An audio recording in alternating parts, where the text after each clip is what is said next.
comment trouver ses premiers élèves quand on débute en tant que professeur de yoga. Hello, moi c'est Aline, je suis professeure de yoga et j'aide tous les jours des professeurs de yoga à développer leur activité pour qu'elles puissent vivre de leur enseignement. Aujourd'hui, on va parler de comment trouver ses premiers élèves quand on débute en tant que professeur de yoga. Donc tu viens d'être diplômé et tu as ton Yoga Teacher Training en poche. Alors déjà, bienvenue dans le monde merveilleux de l'enseignement. Mais une question se pose, comment trouver ses premiers élèves? Et c'est vrai que ça peut faire un petit peu peur, parfois on peut se retrouver un petit peu bloqué, mais ne t'inquiète pas, je suis passée par là et aujourd'hui je vais te donner des conseils concrets de professeurs de yoga qui sont en activité. Donc c'est parti. Mais avant de commencer la vidéo, je t'invite à soutenir le travail de la communauté Yogis on Road Trip. Comme tu le sais, on est plein de professeurs de yoga, toutes des femmes, à te donner des conseils, des retours d'expérience et on te partage en transparence ce qui fonctionne pour nous, ce qui n'a pas fonctionné pour nous, nos erreurs, nos réussites, etc. Donc si tu veux soutenir notre travail, je t'invite à t'abonner à la chaîne pour ne louper aucune vidéo. Tu peux activer la petite cloche, laisser un petit like, etc. Donc pour cette vidéo, j'ai posté un message dans le groupe privé que je partage avec les élèves de mon académie. Je leur ai dit « Hello les filles, je suis en train de préparer une vidéo pour YouTube et je me suis dit que ce serait super cool que ce soit collaboratif. Quelqu'un veut partager ses meilleurs conseils, ses astuces ?» Et en moins de 5 minutes, j'avais déjà une quinzaine de réponses. Donc le pouvoir de la communauté, c'est vraiment trop cool. Et j'ai fait une sélection des meilleurs retours que j'ai eu, des meilleurs conseils. Donc, le premier conseil, c'est mettre des affiches et partager des flyers dans sa commune. Donc ça, c'est un conseil de Patricia et Megan. Alors ça, c'est quelque chose que j'entends beaucoup dans des publicités, etc. En mode, les flyers, ça ne marche pas, etc. Moi, je vois plein d'élèves qui mettent des affiches, des posters, etc. Dans des endroits stratégiques et en fait, elles arrivent à attirer du monde à leurs cours, à leurs ateliers et même à des retraites. La fois, j'ai quelqu'un qui m'a dit qu'elle avait obtenu, qu'il y avait 2 personnes qui étaient venues à sa retraite grâce en fait à des affiches. Donc pour moi, ça fonctionne encore très bien. Parfois, faut pas trop se compliquer la vie. Ça fonctionne depuis des années et ça fonctionne encore aujourd'hui. Donc je remercie Patricia et Megan pour ce petit retour. Ensuite, le deuxième conseil, c'est mettre en place des collaborations. Donc ça peut se faire avec plein de personnes différentes. Donc ça peut être soit avec l'office du tourisme, mais aussi des kinés, des ostéopathes, des naturopathes, des thérapeutes. Voilà, il faut vraiment penser outside of the box et voir okay, qui est-ce qui pourrait être enclin à me recommander. Alors ça peut vraiment être recommandé, c'est-à-dire que la personne parle de vous directement à leurs patients ou à leurs clients, ou vraiment juste laisser des petites affiches dans la salle d'attente. Ça fonctionne très bien. Mais vous pouvez aussi être un petit peu plus créative. J'ai une de mes élèves, par exemple, qui s'est rendue dans des librairies et dans des cafés et en fait, elle leur a proposé des sessions de yoga brunch pour déjà pour pouvoir enseigner elle. Il faut aussi penser en fait qu'est-ce que j'apporte à l'autre personne. Et là, typiquement dans une librairie ou un café, c'est hyper intéressant parce que ça permet d'attirer un autre public.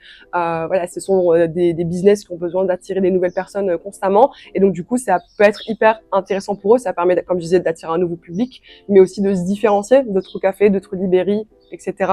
Donc ça me semble vraiment être une bonne idée. Et après, je pense que tu l'auras compris, mais il y a 1000 façons de créer et de mettre en place des partenariats. Donc, ce conseil a été donné par Isabelle et Megan. Donc, merci les filles. Un autre conseil, ce serait de se référencer. Donc, c'est ce qu'on appelle le SEO, si on complique un petit peu la chose. Mais bon, se référencer, je pense que tu sais de quoi on parle. C'est sur Google, notamment donc sur les moteurs de recherche, mais celui qui est vraiment le plus utilisé, c'est Google. Notamment à travers un site internet, mais pas que, donc c'est site internet avec des articles de blog, etc.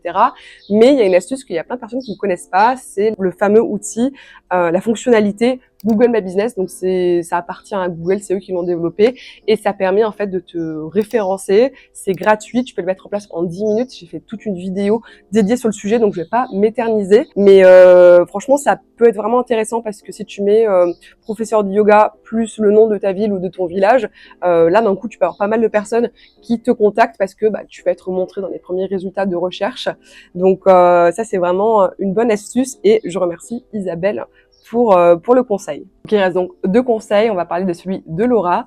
Elle dit, c'est cool de mettre en place un système de parrainage.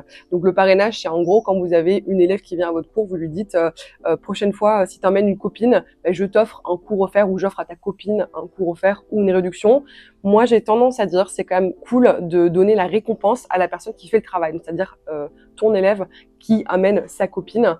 Je trouve que c'est cool de lui donner à elle la récompense, mais franchement, ça pourrait se tester. Tu pourrais demander à tes premiers élèves, voir ce qu'elles préfèrent. Et ça fonctionne fonctionne bien pour commencer un petit peu, et vous le dites régulièrement à chaque cours, et après vous allez voir, ils vont commencer à amener les cousins, le frère, la mère, le chéri ou la chérie, et c'est cool, ça c'est du bouche à oreille, donc ça permet vraiment de promouvoir de façon naturelle. Et enfin, vraiment un conseil sous-coté, mais qui peut vraiment avoir un impact hyper puissant, c'est la publicité, tout simplement. C'est vrai qu'on a tendance à dire que la publicité c'est hyper compliqué, et ça peut l'être sur certaines stratégies. Par contre, on peut très bien faire des publicités très simples qui visent notre cible ou notre commune, pour dire voilà, atelier tel jour, cours de yoga tel jour, et avec un petit budget, vous pouvez déjà commencer à avoir des retours. Donc franchement, ça vaut le coup d'essayer. Vraiment, moi, la publicité, j'adore. Je trouve que ça fonctionne très très très bien. J'ai beaucoup d'élèves de mon académie qui viennent à travers la publicité, et du coup, je vous recommande de tester ça. Alors, vous pouvez le faire soit, le mieux, ça serait vraiment de passer par un expert en publicité, donc un expert en ads. Et quand je parle de publicité, là, je parle surtout de Meta. Donc Meta, c'est le groupe Facebook, Instagram. Après, il y a d'autres façons de faire des publicités avec Google, etc. Mais c'est quand même un petit peu plus complexe. Mais la publicité, c'est complètement sous-coté, donc vraiment à tester. Voilà, maintenant, tu as un petit plan d'action détaillé, testé et approuvé par différentes professeurs de yoga. Donc, il ne reste plus qu'à faire.